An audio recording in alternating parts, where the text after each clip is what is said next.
In the year 272, under the relentless sun of the Syrian desert, 70,000 warriors prepared to decide the fate of Western civilization.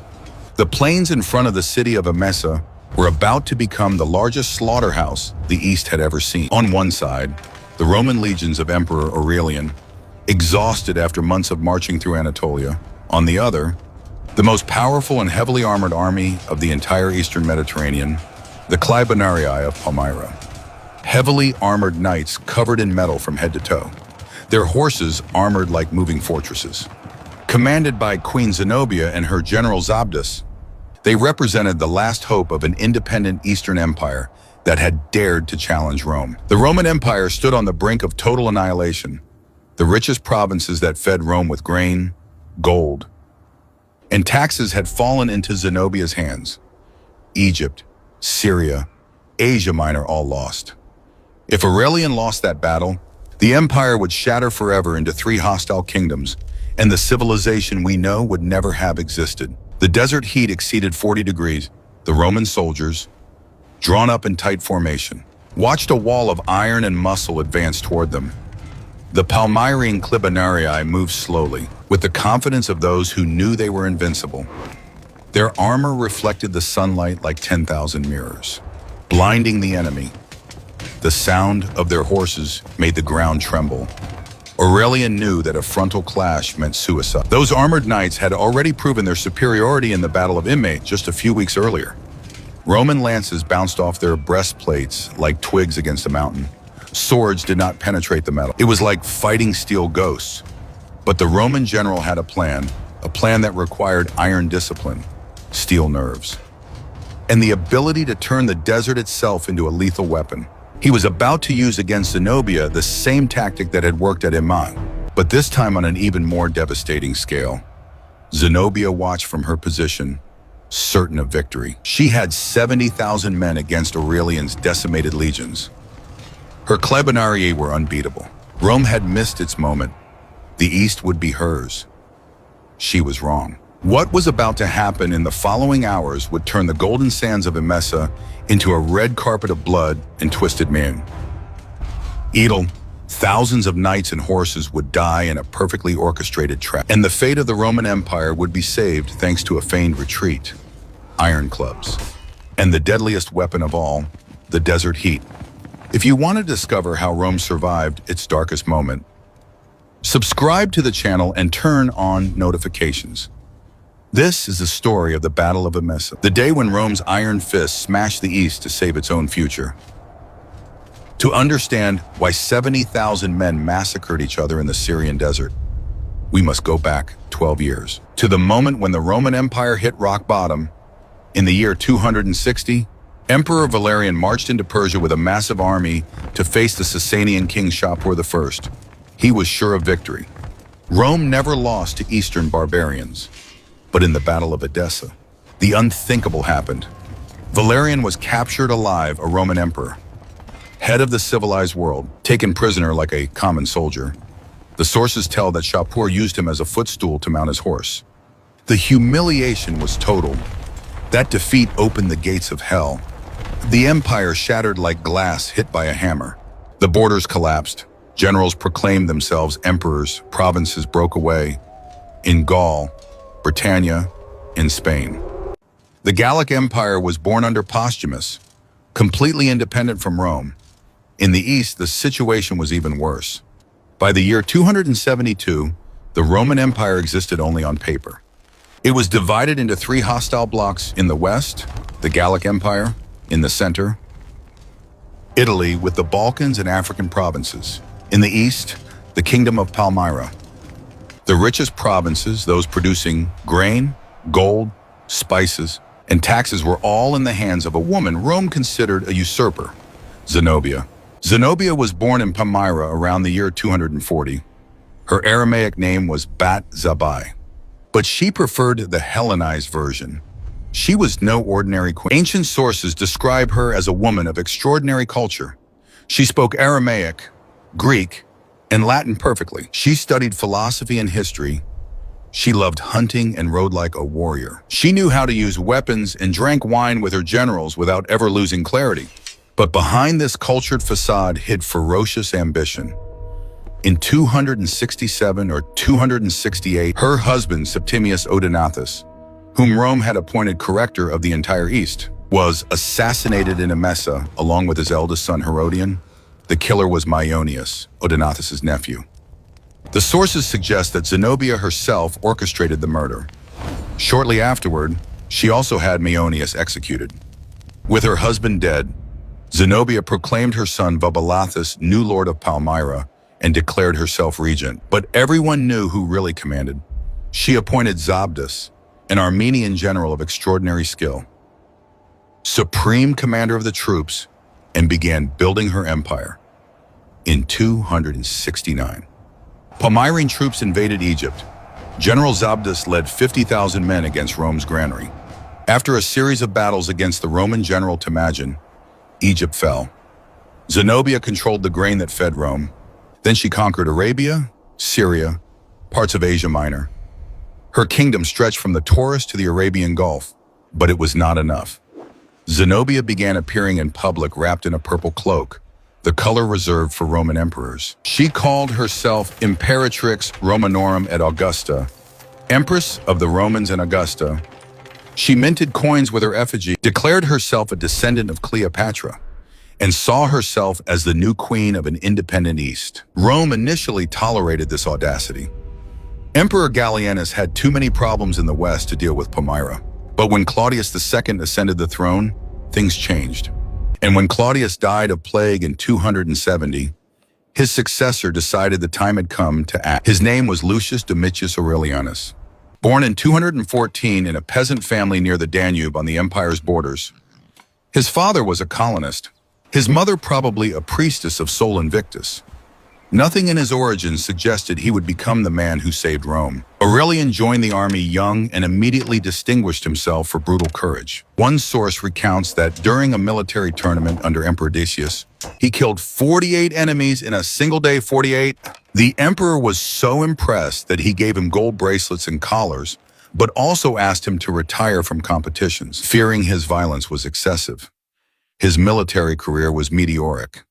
He fought Goths, Alemanni, Vandals, Sarmatians. He was wherever there was fighting.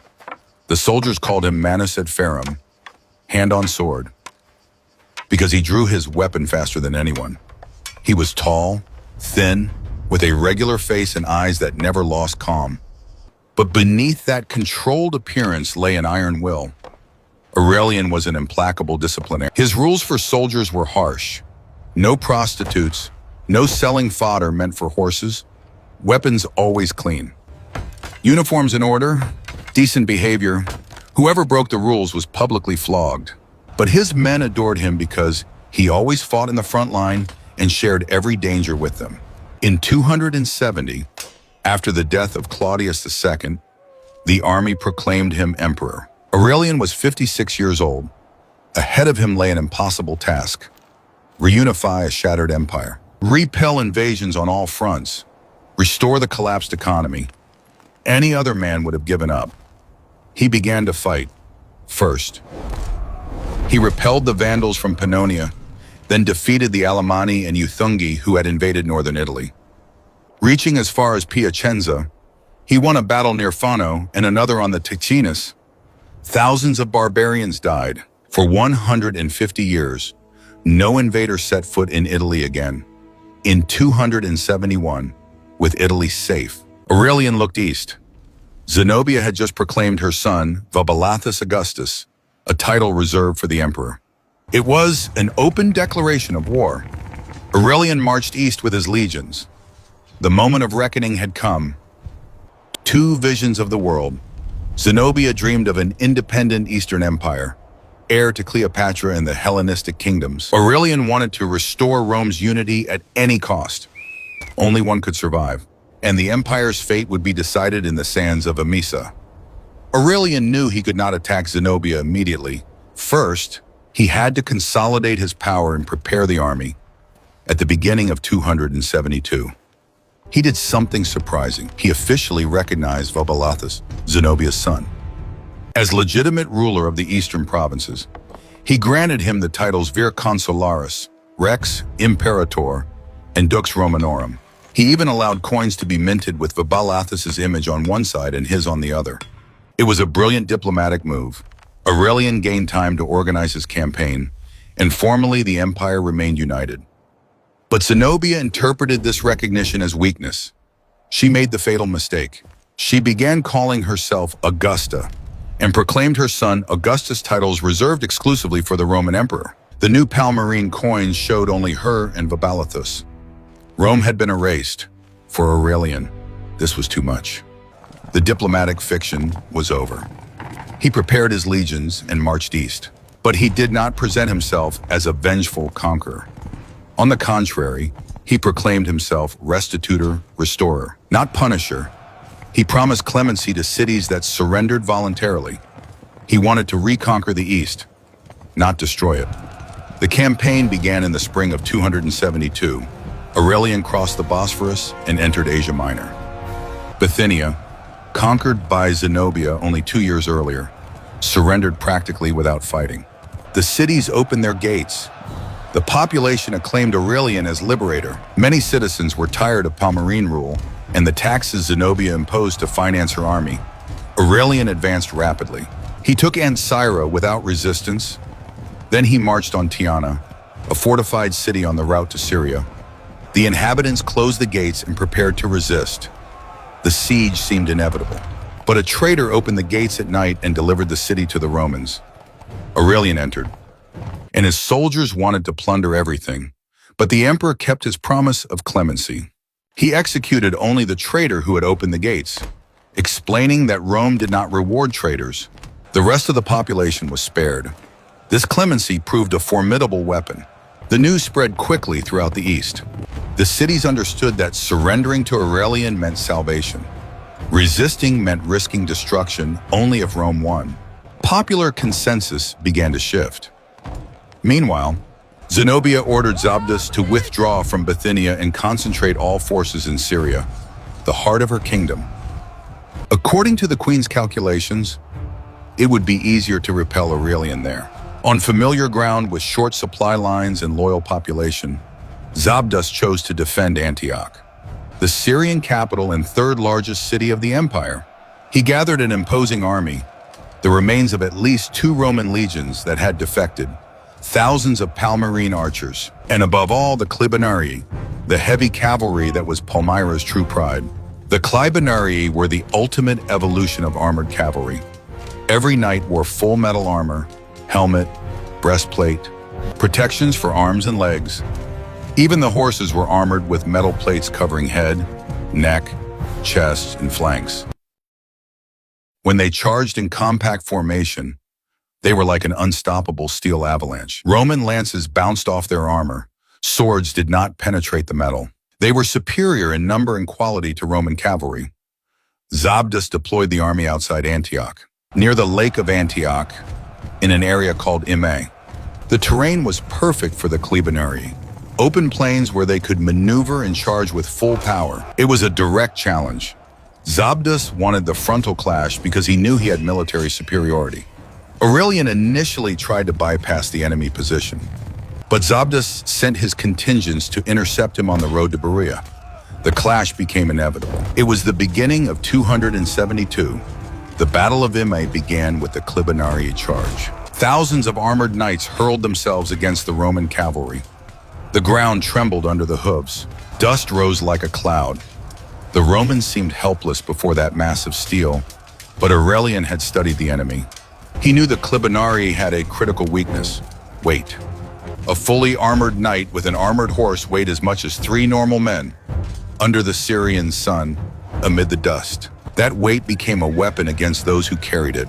Aurelian ordered his light cavalry not to engage in direct combat. They had to retreat. It seemed a flight, but it was all planned. The Roman cavalry began to fall back. The Clibanarii pursued with confidence. The Palmyrenes thought they had already won. The chase continued. The Clibanarii galloped faster and faster, sure they could crush the fleeing Romans. But inside the armor, the heat became unbearable.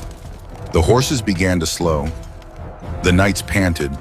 The weight was killing. When Aurelian saw the Clibanarii were exhausted, he ordered the attack. The Roman cavalry stopped and counterattacked.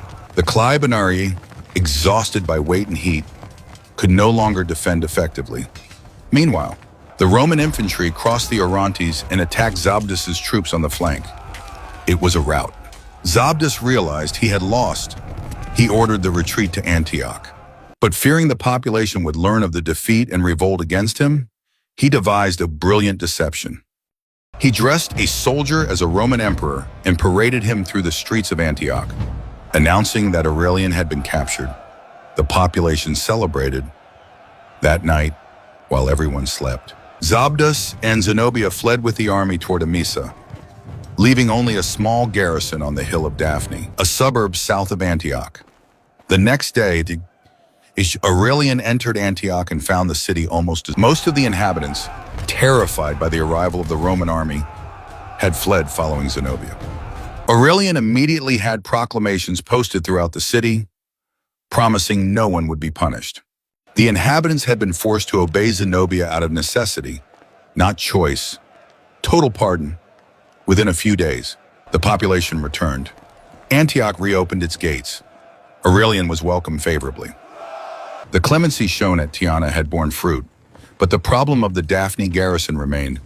Zabdus had left archers on a hill dominating the southern suburb in a strategic position to slow the Roman advance. Aurelian wasted no time. He ordered his soldiers to form a testudo, the famous turtle formation with shields raised above their heads. Then he ordered the assault on the hill. The Palmyrines rained arrows and stones. The Romans advanced protected by shields, step by step. When they reached the top, they engaged in equal combat. The Palmyrines, surprised by Roman determination, began to flee. Many fell from the rocks and shattered. Others were massacred during the flight. Daphne fell. After this, the cities of Apamea, Larissa, and Arethusa along the Orontes River surrendered without fighting. No one wanted to oppose Aurelian anymore. The road to Emesa was open. Aurelian marched rapidly south. He knew Zenobia was gathering a new army, and this time it would be even larger than before. When he reached Emesa, he found 70,000 men drawn up before the city. It was double the forces he had faced at Emesa. Zenobia had summoned every available soldier. She had recalled troops from Egypt, Mesopotamia, Arabia. All the surviving Clibanarii were there. Zabdus had reorganized the army. The queen herself was present, ready to command the decisive battle in person. Aurelian looked at those drawn-up forces and understood that this time the feigned retreat alone would not suffice. Fortunately, in the preceding days, he had received precious reinforcements. Troops from Mesopotamia, Syria, Phoenicia, and Palestine who had defected from the Palmyrene army to join him. Among them were Palestinian soldiers armed with a special weapon, iron-spiked clubs. That evening, before the battle, Aurelian gathered his commanders and explained the plan. They would use the feigned retreat tactic again, but this time with a lethal variation. The Clibanarii would be lured into an even deeper, and when completely exhausted, the Palestinian troops with the clubs would go into action to smash the armor. At dawn the next day, the two armies drew up on the plains before Emesa. The sun rose behind them, promising another day of infernal heat. It was the moment of truth. 70,000 Palmyrines against the Roman legions. The empire's fate was about to be decided. The plains before Emesa stretched for kilometers, an expanse of golden sand and scattered rocks shimmering under the morning dew. It was perfect terrain for cavalry, exactly what Zabdus wanted. No obstacles. No significant heights where the Romans could fortify. Only open space where the Clibanarii could deploy all their devastating power. Zenobia had climbed onto a raised platform from where she could observe the entire battlefield. She wore ceremonial armor, and her purple cloak fluttered in the desert wind. Beside her stood Zabdus, the Armenian general who had already proven his worth in dozens of battles. 70,000 men awaited his orders. The Palmyrene army was organized with precision. At the center stood the Clibanarii in deep formations, at least 5,000 fully armored knights, perhaps more. On the flanks were mounted archers. Thousands of light cavalry armed with composite bows capable of shooting arrows while galloping. Behind the cavalry stood the infantry, the remains of 2 Roman legions that had defected years earlier. Syrian troops, Arab soldiers, mercenaries of every origin. It was a multi-ethnic army held together by Palmyrene Pay and Zenobia's charismatic personality. On the other side of the field, the Roman army seemed smaller and less impressive. The legions were drawn up in the classic checkerboard formation, but were clearly exhausted from months of continuous marching and battles. Aurelian had divided his forces unusually, the light cavalry. Composed mainly of Mauri from Mauritania and Dalmatians from Dalmatia, was positioned on the wings. At the center stood ranks of veteran legionaries. But behind the front lines there was something new. A contingent of Palestinian troops carrying strange weapons, long sticks, with iron-reinforced ends. Aurelian rode along his men's ranks and spoke with a calm but piercing voice. He reminded the soldiers what they had already done at Emesa. The same tactic would work again. They just had to maintain discipline. The cavalry had to retreat at his command, not before and not disorderly. The infantry had to wait for the right moment. Everything depended on precise execution. The sun rose rapidly in the sky. By 9 in the morning, the temperature had already reached 35 degrees. By 10, it would be even higher. The heat was Rome's silent ally. Zabdas gave the order. The Palmyrene trumpet sounded. The Clibanarii began to advance. It was a terrifying sight. 5,000 armored knights moving as a single metallic entity. The sound of hooves was like continuous thunder. Dust rose in gigantic clouds. Sunlight reflected on the armor created blinding flashes. The armored horses snorted and pawed. The knights held their lances horizontal, ready to pierce anything in front. The advance began slowly, then accelerated to a trot, then to a gallop. The distance between the two armies shrank rapidly. 500 meters, 400, 300. The Roman legionaries gripped their shields. Some prayed, others stared at that mass of steel about to overwhelm them. Aurelian waited and waited still. When the Clibanarii were at 200 meters, he raised his arm. The Roman trumpet sounded a specific signal. The light cavalry on the wings immediately began to retreat. It was not disorderly flight. It was a controlled retreat executed with military precision. The Mauri and Dalmatian horsemen turned their horses and galloped backward, maintaining formation. It looked like a real retreat, but it was perfectly choreographed theater. The Clibanarii saw the Romans flee and increase speed. Zabdas smiled. They had fallen into the same trap as Emesa, but this time it would work differently. This time he had more men, more Clibanarii, more power. He would pursue the Romans until he crushed them completely. The chase began in earnest. The Clibanarii galloped at full speed across the plains. The Roman cavalry continued to retreat, always keeping the right distance, not too far to be unreachable, not too close to be caught. It was a deadly game of distances. Minutes passed. The chase continued. The Clibanarii had now covered more than 2 kilometers from their starting positions. They were far from the rest of the Palmyrene army, and the sun kept rising. Inside the metal armor, the heat became unbearable. Every knight was locked in a personal furnace. The metal absorbed the sun's heat and radiated it inward. There was no ventilation. Sweat poured copiously, but did not cool because it could not evaporate. The knights panted, seeking air through the helmet slits. The horses fared worse. They carried not only their own weight in armor, but also a fully armored knight. Under that effort, in the desert heat, they began to slow. Foam came from their mouths, some stumbled. The compact formation began to break up. But the Clibanarii continued to pursue. The heavy cavalry mindset was simple. Once launched in charge, do not stop until the enemy is destroyed. Stopping meant losing momentum. And without momentum, the Clibanarii lost their main advantage. After nearly 4 kilometers of pursuit, Aurelian looked back and saw what he wanted to see.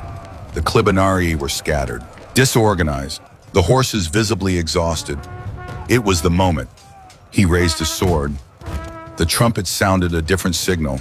The Roman cavalry stopped instantly, turned the horses, and counterattacked. The Clibanarii, completely surprised, tried to react, but their horses were too tired. the knights too overheated, reflexes slowed by heat and fatigue. The Roman light cavalry, with fresh horses and riders without heavy armor, hit them like a wave. Roman lances sought the armor joints, the weak points, where metal did not fully protect the horse's eyes.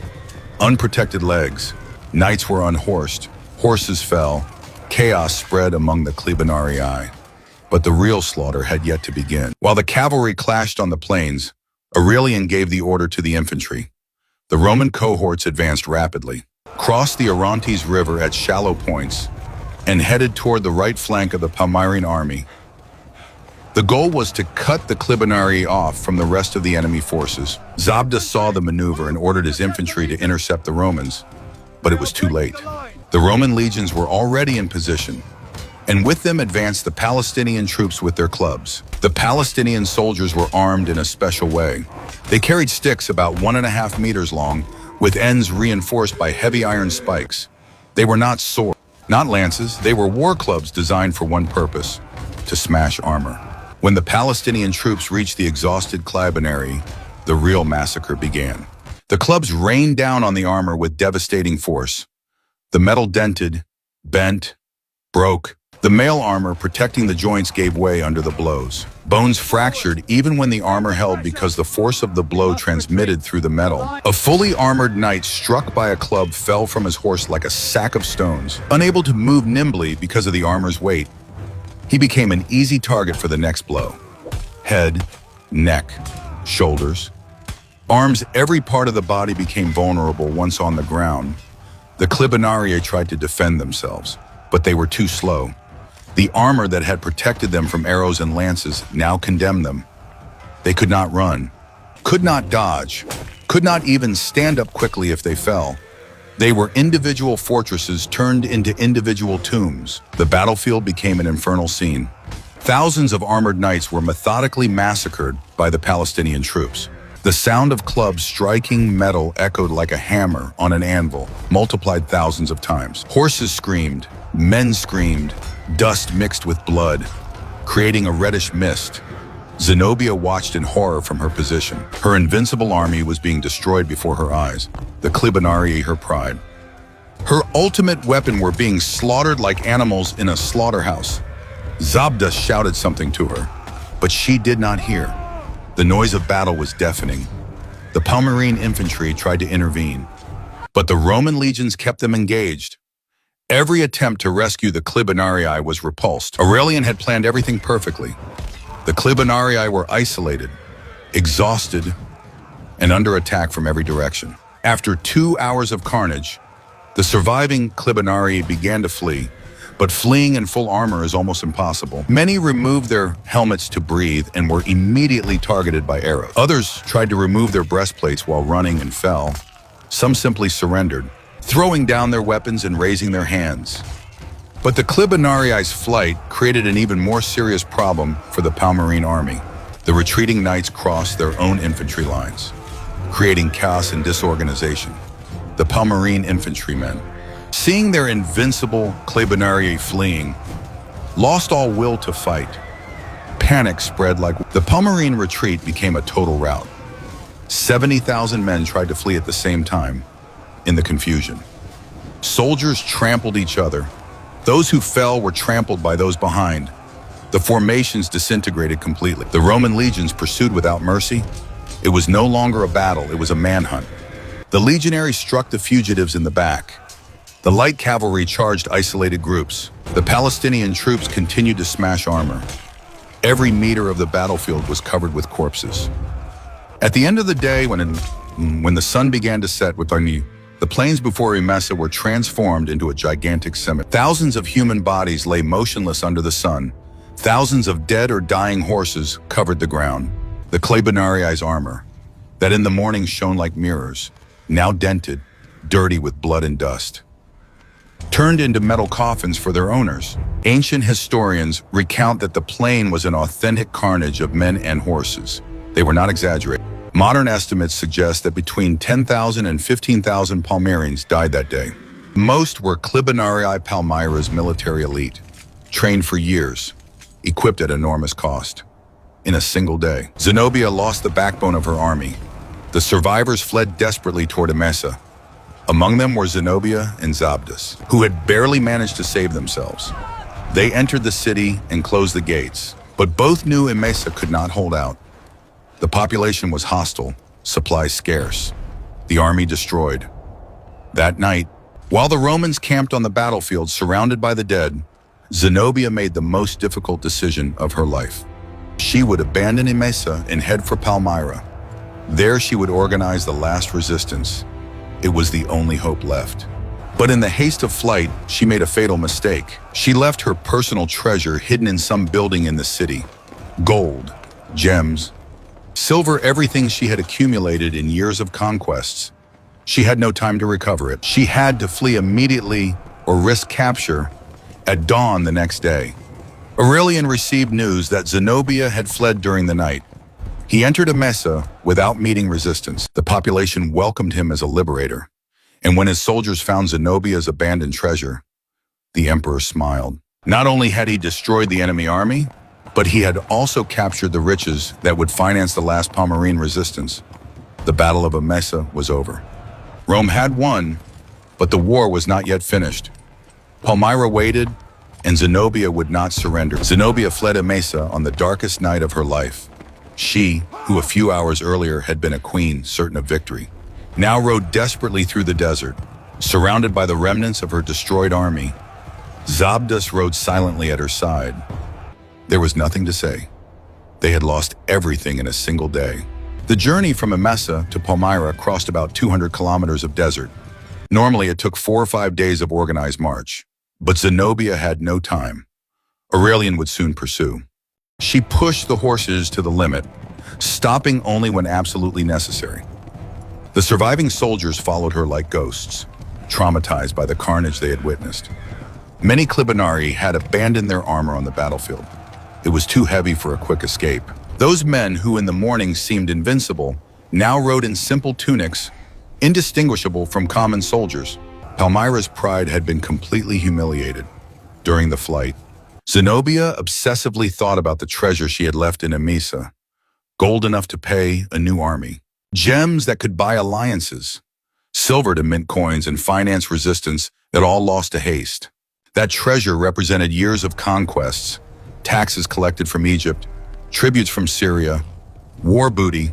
Without it, her options were drastically limited, but perhaps the most painful loss was psychological. Emesa was the city where her husband Odaenathus had been assassinated 5 years earlier. It was there that she had consolidated her power. It was a symbolic city for her kingdom, and now she had abandoned it without fighting, leaving her treasure in the enemy's hands. The humiliation burned more than physical wounds. Meanwhile, in Emesa, Aurelian organized the victory. When his soldiers found Zenobia's treasure, there was an explosion of joy in the Roman camp. The legionaries had fought for months through Anatolia and Syria. Finally, they saw the fruits of victory. Aurelian distributed part of the booty as reward, but kept most to finance the rest of the campaign. The population of Emesa had welcomed Aurelian with genuine relief. The inhabitants were tired of war. Zenobia had requisitioned food and supplies to feed her army. Taxes had constantly increased. And many Emesans still remembered they had been loyal subjects of Rome before Palmyra's rise. Aurelian was acclaimed in the streets. The emperor kept his promise of clemency. No looting, no reprisals against civilians. Only captured Palmyrene military commanders were executed. The rest of the population received full pardon. This policy was precisely calculated. Every city that saw Emesa treated well became more inclined to surrender. And indeed, the news of Aurelian's victory and his clemency spread rapidly throughout the east. Cities still under Palmyrene control began to waver. Local governors sent secret messengers to Aurelian, probing the possibilities of changing sides. Zenobia's empire was crumbling. After a few days of rest in Emesa, Aurelian set his army in march toward Palmyra. He knew Zenobia would barricade herself in her capital. The siege was inevitable. But first, he had to cross nearly 200 kilometers of desert territory controlled by nomadic tribes allied with Palmyra. For generations, the march was difficult. The heat of the Syrian desert in spring was merciless. The Roman soldiers, accustomed to cooler European climates, suffered terribly. Aurelian organized the march to travel mainly at dawn and dusk, resting during the hottest hours. Water rations were strictly controlled. The desert nomadic tribes initially attacked the Roman column with continuous skirmishes. Bedouin cavalry appeared suddenly, launched arrows, then disappeared among the dunes. They did not seek direct confrontation, only to slow and frustrate the Romans. It was a war of attrition, but Aurelian was an experienced general. He quickly understood he could not fight the tribes in their territory. Instead, he began negotiating. He offered gold to some tribal leaders. To others, he promised the lucrative contract of supplying the Roman army. Gradually, the tribes began to change sides. Some continued to attack the Romans, but others started attacking those who did. The desert turned into a civil war among nomads. After 2 weeks of exhausting march, the Roman army finally reached Palmyra. The city appeared on the horizon like a mirage. White columns, magnificent temples, mighty walls. It was one of the most beautiful cities of the East, enriched by centuries of caravan trade. And now it was Zenobia's last refuge. Aurelian had the army camp outside the walls and began preparations for the siege. He had siege towers, battering rams, ramps built. He ordered engineers to study the fortifications and identify weak points. But he knew Palmyra was formidable. The walls were high and thick. The city had enormous water cisterns. The warehouses were full of supplies. A siege could last months. Zenobia, meanwhile, organized the defense. She gathered all available soldiers inside the walls, called the citizens to arms, requisitioned all food and distributed it rationally, appointed commanders for every section of the walls. She prepared for a long and bloody siege. But both leaders knew time played in Aurelian's favor. Rome had practically infinite resources. It could wait. Palmyra instead was isolated. No ally would come to the rescue. Egypt was lost. Syria was lost. The desert tribes were unreliable. The only hope was Persia. Zenobia sent secret messengers to the Sasanian king, begging for help, promising alliances, tributes, anything. But no answer came. The Persians had their own internal problems. They had no interest in saving Palmyra. Zenobia was alone. Aurelian, aware of Zenobia's desperate situation, decided to make one last diplomatic attempt. He wrote a letter to the queen, offering extraordinarily generous surrender terms. The letter, reported in the Historia Augusta, essentially said this: Zenobia could live. She and her family would receive a palace in Rome granted by the Senate. They would live with dignity and respect. In exchange, she only had to hand over the jewels: silver, gold, silk robes, horses, and camels to the Roman treasury. The rights of Palmyra's population would be respected. There would be no reprisals. It was an incredibly generous offer. Aurelian was offering her practically everything except political power. She could save her life, her family, even a form of dignity. Many defeated sovereigns in history would have accepted immediately, but Zenobia refused. Her response was proud and contemptuous. According to the sources, she said something like, "I will never accept surrender terms from a Roman emperor. I prefer to die a queen rather than live a prisoner." She had been influenced by the philosopher Cassius Longinus, her most trusted advisor, who encouraged her to resist to the end. Aurelian, receiving the response, became furious. He had offered clemency and been insulted. He ordered the intensification of the siege. The Roman war machines began to bombard the walls day and night. Battering rams hammered the gates. Siege towers approached the fortifications, but Palmyra resisted. The defenders fought with desperate courage.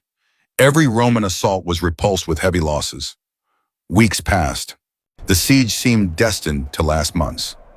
Then Zenobia made a final and desperate decision. If Persia would not come to her aid, she had to go to them personally. She would cross the desert, reach the Sasanian court, and convince the Persian king to intervene. It was an almost suicidal mission, but it was the only hope left. One night, Zenobia disguised herself as a Bedouin, mounted a fast dromedary, and left Palmyra through a secret gate. With her only a few trusted guards, they rode all night east toward the Euphrates. If she managed to cross the river, she would be in Persian territory. Aurelian could not follow her there, But someone had betrayed, or perhaps the Roman sentries were simply vigilant. When Zenobia was still a few kilometers from the Euphrates, Roman light cavalry intercepted her. The dromedaries were fast, but the Roman horses were fresh and determined. After a short chase, Zenobia was captured. They brought her in chains before Aurelian, the queen who had challenged Rome, who had conquered Egypt, who had proclaimed herself Augusta, now knelt before the emperor she had sworn to destroy. It was the end of Palmyra's kingdom, when Zenobia was led in chains before Aurelian. The emperor looked at her long in silence. This woman had dared to challenge Rome, had conquered the empire's richest provinces, proclaimed herself Augusta, and now was his prisoner. Ancient sources recount that Aurelian asked her a direct question. Why had she rebelled against the Roman emperors? Zenobia's answer entered history. According to the Historia Augusta, she said, because I disdain to consider Aurelius and Gallienus as Roman emperors. I recognize only you as my conqueror and sovereign. It was a veiled insult disguised as a compliment. She was saying that Aurelian's predecessors were unworthy, but he was different. It was a desperate attempt to save her life through flattery. But Aurelian was not a sentimental man. He ordered that Zenobia be kept prisoner, but treated with respect. He did not execute her immediately. As his soldiers loudly demanded, the legionaries wanted to see the rebel queen die publicly. They had lost too many comrades fighting her army. They wanted revenge. With Zenobia captured, Palmyra lost all will to resist. General Zabdas, seeing the cause was lost, negotiated the city's surrender, opened the gates, and delivered Palmyra to the Romans. It was the end of the year 272. Palmyra's kingdom, which for 5 years had controlled the east, ceased to exist. Aurelian entered Palmyra and, faithful to his policy of clemency, spared the city. There was no looting, no massacres. Citizens who laid down their arms received pardon.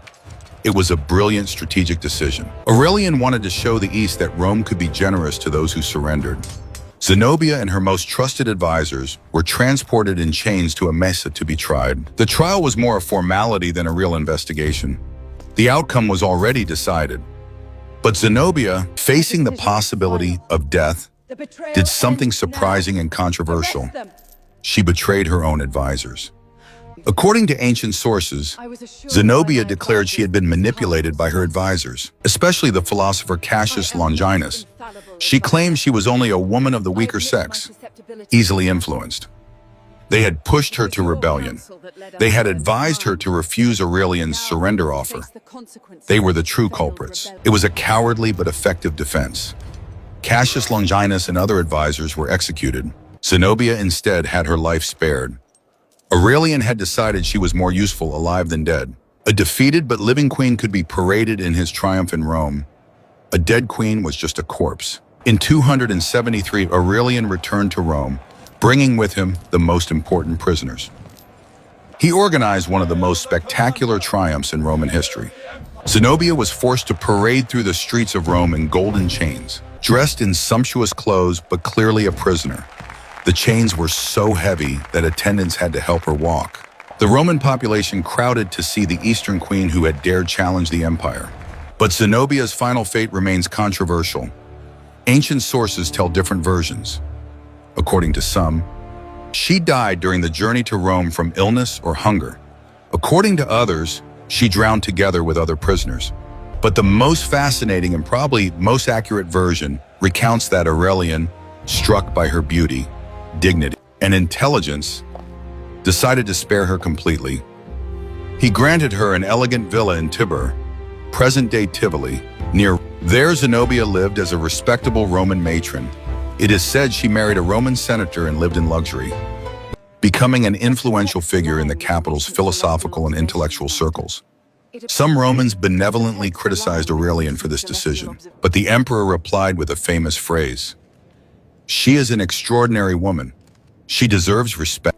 It was a strange ending for a queen who had controlled half the Roman Empire from absolute sovereign to philosopher in exile. Alano from army commander to Roman matron, but she was alive. And in the Rome of the 3rd century, for a defeated enemy, being alive was already a victory. Meanwhile, with Zenobia neutralized, Aurelian devoted himself to the complete reunification of the empire in 274. He marched against Tetricus, the last emperor of the Gallic Empire. The Battle of Chalons was almost a formality. Tetricus, according to some sources, surrendered voluntarily before even fighting. He had probably understood that resisting Aurelian was useless. Like Zenobia, Tetricus too had his life spared. Aurelian granted him the role of corrector Lucanii et Brutiorum, a provincial governor in southern Italy.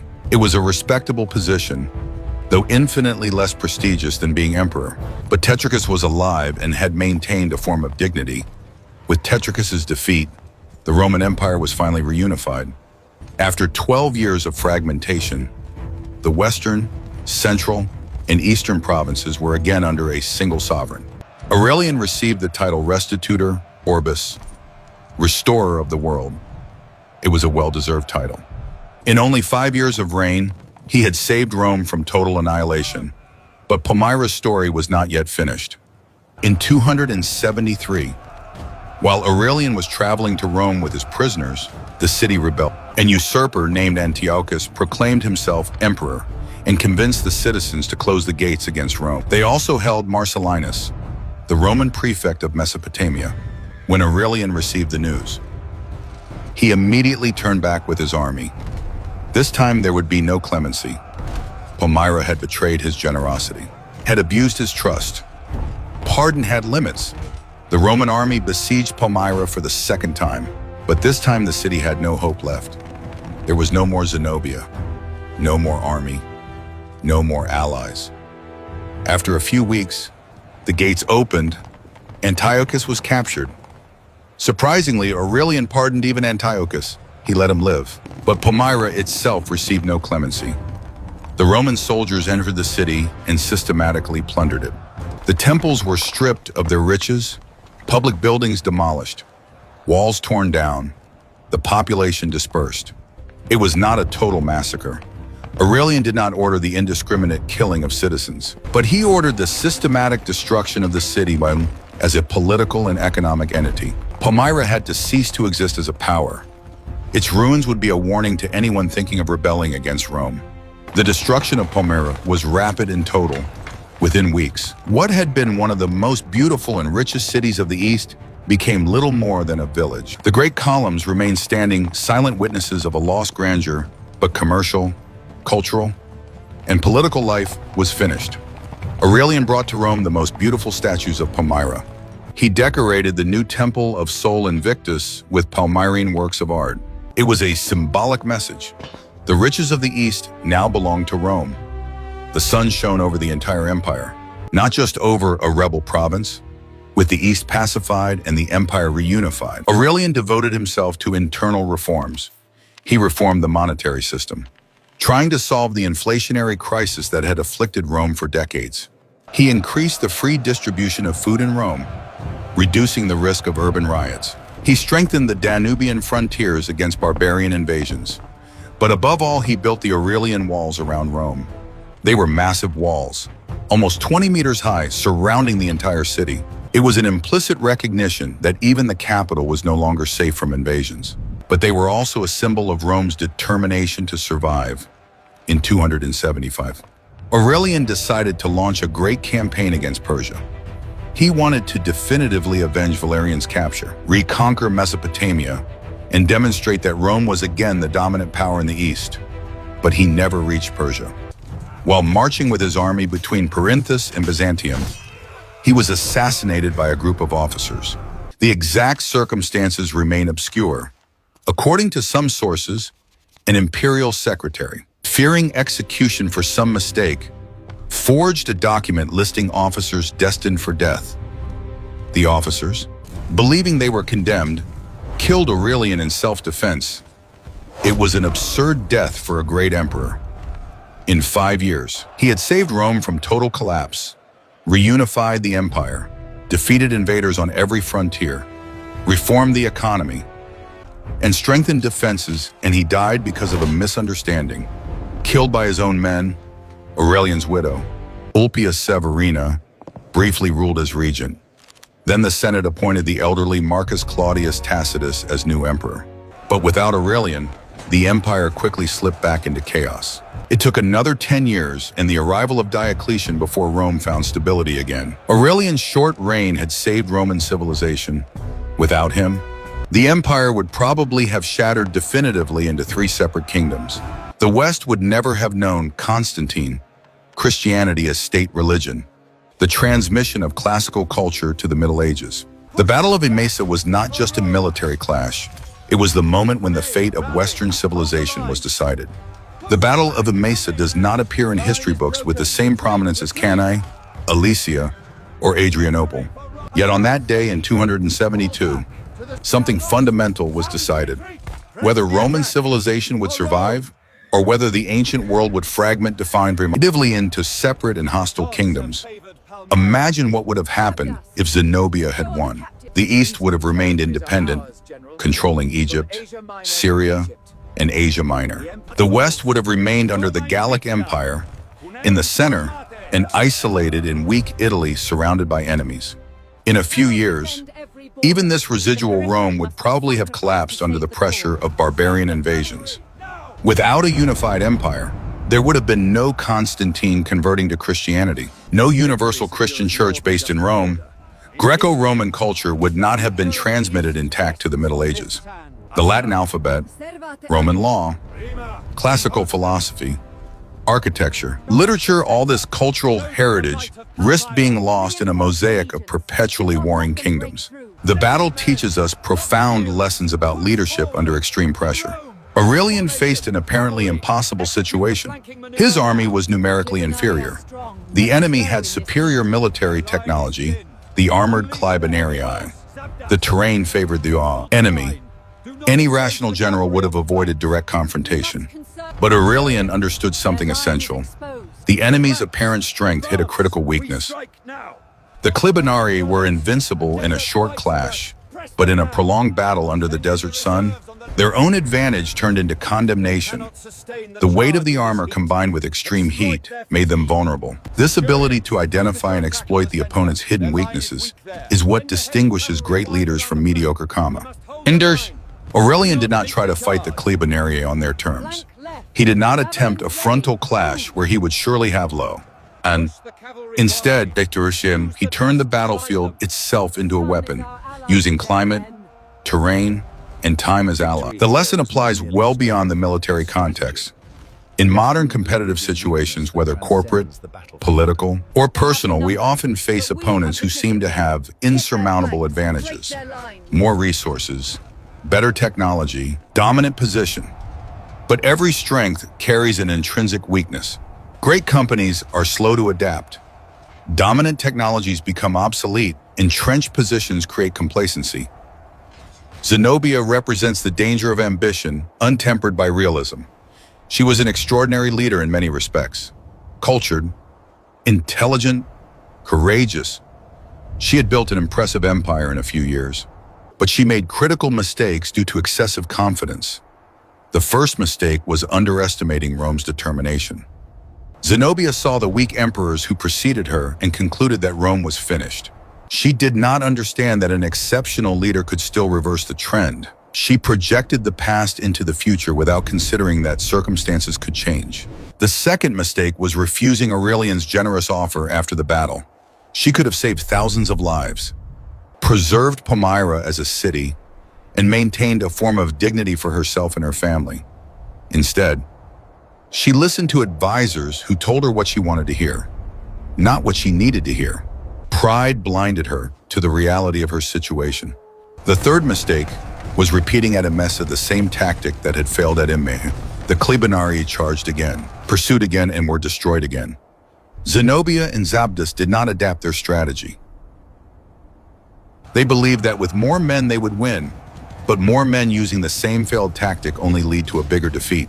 This inability to learn from previous defeats is fatal in any context. Effective leaders analyze failures, identify what went wrong, and modify the approach. Mediocre leaders repeat the same mistakes with greater intensity, hoping that sheer determination compensates for strategic shortcomings. The battle also shows the importance of superior discipline and training. The Roman feigned retreat required steel nerves. The soldiers had to turn their backs to the enemy and flee while thousands of armored knights pursued them. Every instinct screamed to fight or truly flee. Instead, they had to maintain a controlled, perfectly synchronized retreat over kilometers. This level of discipline is not improvised. It is the result of years of rigorous training, of a military culture that values obedience to orders above individual survival instinct. The Roman legions were famous for this iron discipline. It was what allowed them to execute complex maneuvers in the chaos of battle. In modern organizations, this lesson remains valid.